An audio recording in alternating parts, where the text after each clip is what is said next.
और अभी एक फैसला भी माननीय सर्वोच्च न्यायालय का आया है, जो सोशो इनकम को लेकर के हमने अपने प्रदेश के गरीब विधवाओं, गरीब अनाथ बच्चों और दशकों से सरकारी नौकरियों से वंचित गरीब परिवारों के सदस्यों,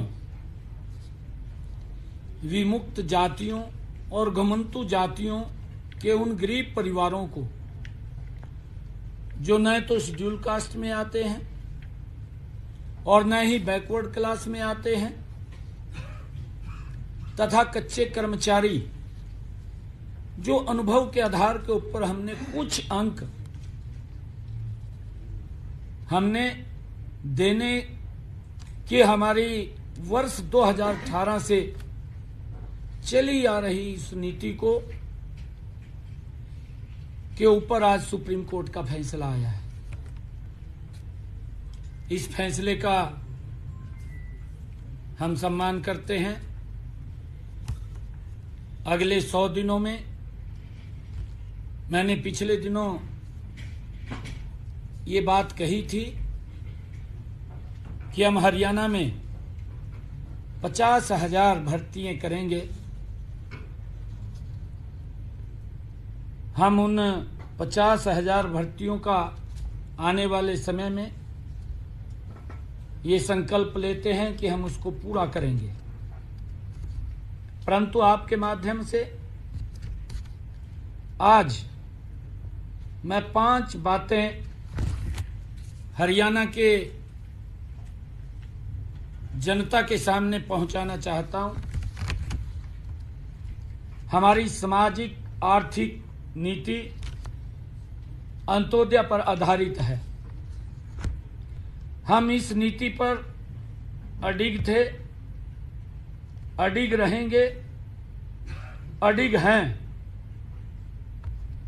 जिन हजारों युवाओं ने आज इस नीति के बल पर हरियाणा सरकार में ज्वाइनिंग की है, किसी को भी निकलने नहीं दिया जाएगा। आज इस फैसले से सीईटी के एग्जाम पर कोई सवालिया निशान नहीं है। कांग्रेस के लोग इस फैसले पर ओछी राजनीति के लिए उल्टे सीधे बयानबाजी कर रहे हैं। वो झूठ फैलाने का काम कर रहे हैं, वो भ्रम फैलाने का काम कर रहे हैं। यदि कांग्रेस के लोगों को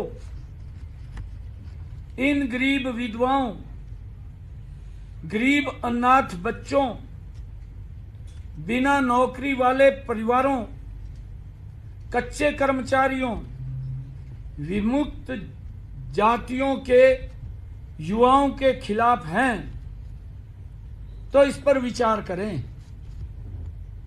मैं कांग्रेस के लोगों को कहना चाहता हूं, वो इस पर विचार करें, क्योंकि हमारी सरकार गरीबों के हकों के लिए लड़ रही है। हम इनको अगर जरूरत पड़ी एक विधेयक विधानसभा में ला करके लेकर के आएंगे, ताकि गरीब व्यक्ति के लिए जो अंत्योदय की भावना से हमारी सरकार ने जो गरीब व्यक्ति को लाभ दिया है, हमारी सरकार मजबूती से उन गरीब लोगों के साथ खड़ी है। टस से मस नहीं होगी, चाहे हमें रिव्यू पिटीशन में जाना पड़े, चाहे हमें विधानसभा में विधेयक लेकर के आना पड़े, हम गरीब लोगों के साथ हैं। परंतु पिछली सरकार के दौरान जो कांग्रेस के लोग आज उन गरीब लोगों के, अगर किसी के परिवार में नौकरी नहीं है, परिवार गरीब है, अनाथ है, माँ बाप नहीं है, घर में कमाने वाला कोई नहीं है, अगर इस योजना के माध्यम से उस परिवार में अगर दीपक जला है, अगर प्रकाश हुआ है, तो कांग्रेस के लोगों को इतना उत्साहित होने की आवश्यकता नहीं है। अगर वो इतना उत्साहित हो रहे हैं तो ये कांग्रेस के लोग ये गरीब के विरोधी हैं।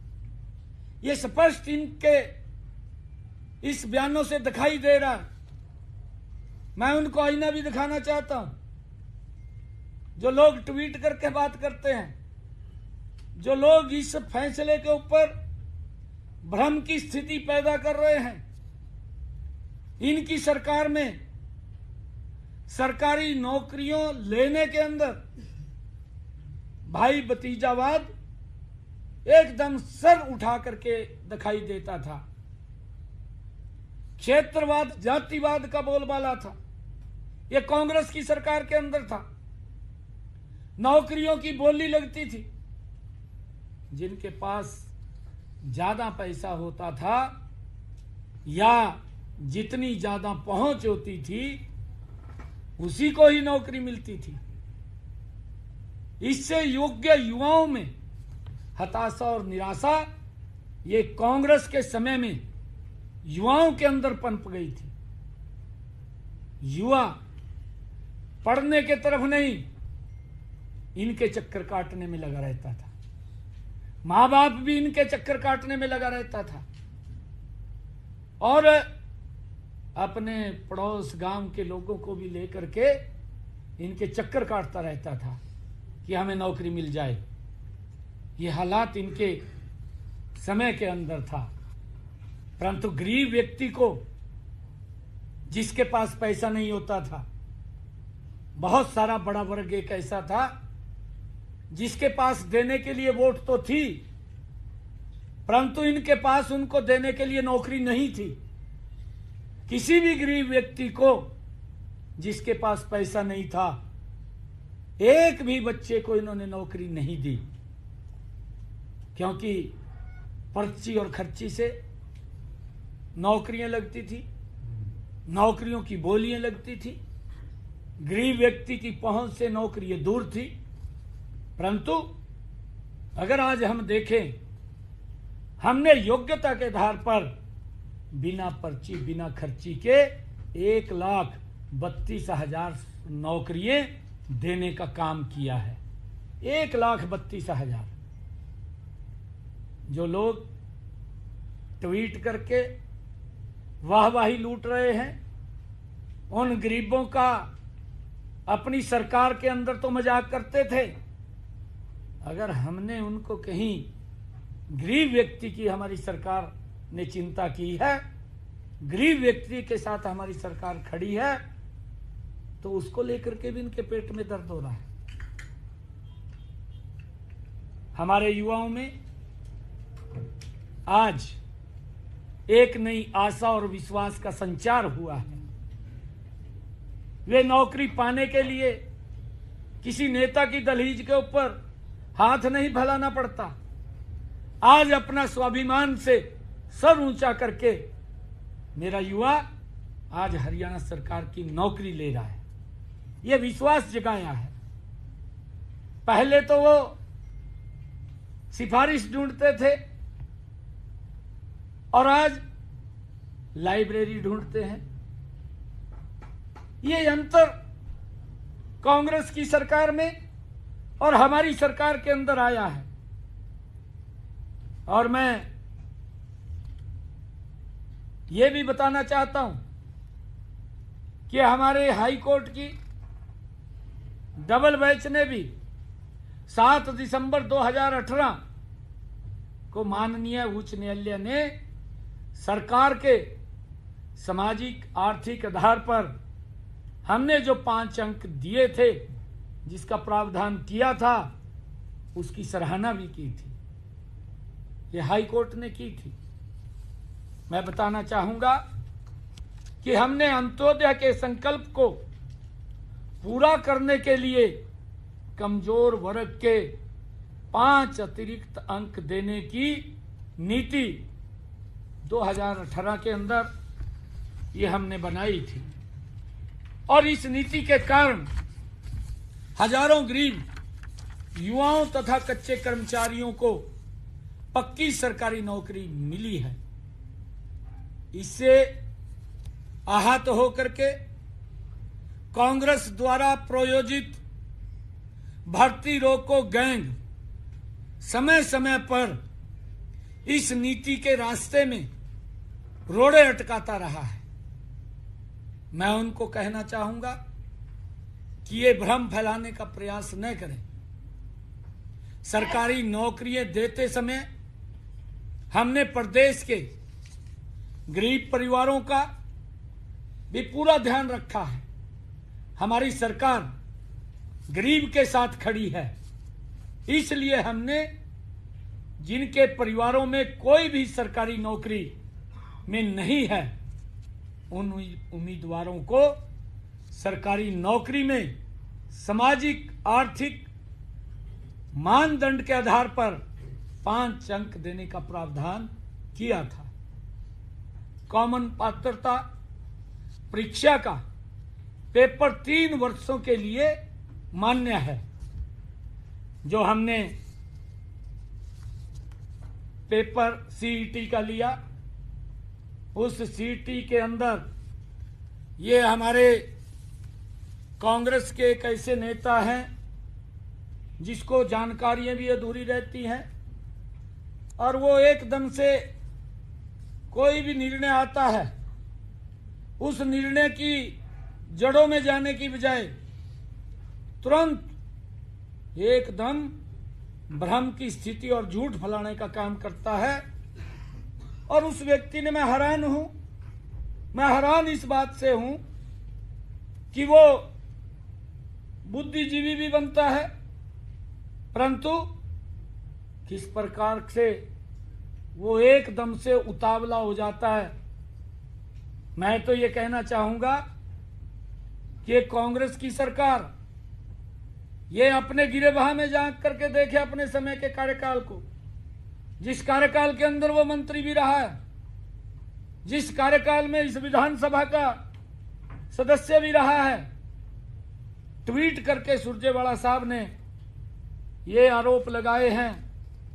उन्होंने कहा कि ग्रुप डी में 13,50,000 अभ्यर्थियों ने रजिस्ट्रेशन किया, और जिसमें 13,657 कुल पद थे। बिल्कुल ठीक कहा, हम इसका विरोध नहीं कर रहे हैं, परंतु मैं उसको बताना चाहता हूं कि 13,50,000 अभ्यर्थियों ने इसमें रजिस्ट्रेशन किया। 9.5 लाख युवाओं ने पेपर में उन्होंने सीईटी का पेपर दिया, और 4,20,000 युवा ने क्वालिफाई किया। जो मैंने कहा है कि वो 3 वर्ष के लिए मान्य है, और इस पेपर में कोई भी सोर्स इनकम का सवाल ही नहीं है। सीईटी से ही हम अगर किसी डिपार्टमेंट के अंदर कहीं आवश्यकता पड़ती है तो हम इसी सीईटी से जिन्होंने क्वालिफाई किया है इसी से उठा करके ही उन बच्चों को रजिस्टर करने का काम करते हैं। ऐसे 11,000 युवाओं ने अपनी नौकरी को ज्वाइन किया है, और उसमें से 2,657 ऐसे बच्चे थे कि जो इस सोर्स इनकम के कारण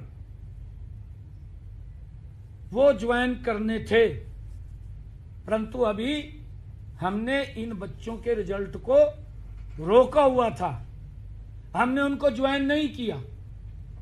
और 11,000 जो बच्चे हैं जिन्होंने ज्वाइन किया है उनको किसी प्रकार की कोई दिक्कत, कोई समस्या नहीं है।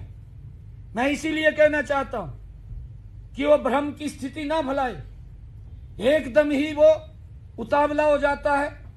अरे अपने गिरेबान में तो झांक तू पहले, तेरी सरकार क्या काम करती थी? तेरी सरकार के अंदर तो जिसमें तू मंत्री था, किस प्रकार से नौकरियां बिकती थी, उसका कोई सिस्टम भी नहीं था। और कोर्ट इनको आईना दिखाने का काम करता था, उन बच्चों को भी बाहर करता था। परंतु आज मैं ये बात कहने के लिए आया हूं कि इन 11,000 बच्चों को किसी प्रकार की कोई भी दिक्कत, समस्या नहीं है। ये मैं कहने के लिए आया हूं। और